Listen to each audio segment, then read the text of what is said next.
Prvi hrvatski festival hrane i vina održat će se od 2. do 4. ožujka u Zagrebačkoj areni.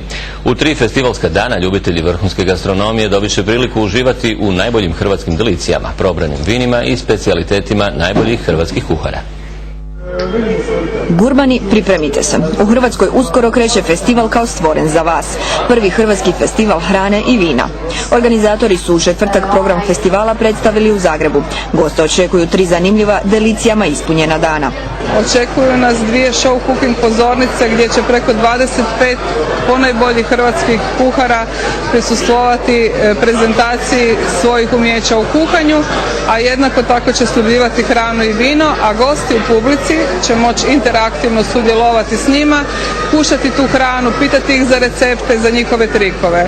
Posjetitelji će uz vino moći degustirati hranu koja će biti, kažu organizatori, poseban spoj tradicije i modernog načina pripremanja. Mislim da će kolege koji će na neki način pričati o hrvatskoj kuhinji predstavit će tradicionalne priče na neki način prerađene na moderan način.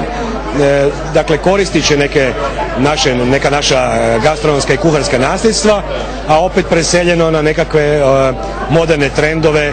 Predstavljanje festivala zaintrigiralo je mnoge poznate Hrvate, koji su nam bez srama priznali: da, gurmani smo. Ovaj festival hrane i vina je za mene zapravo izmišljen, zbog mene stvoren. Volim ovoga i fino pojesti i volim fino popiti.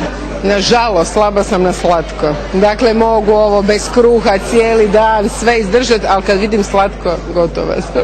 Ukoliko i vi ne možete odoljeti domaćim delicijama, svakako posjetite festival hrane i vina jer vas tamo očekuje najbolje od Hrvatske, a možda naučite i neki novi kulinarski trik.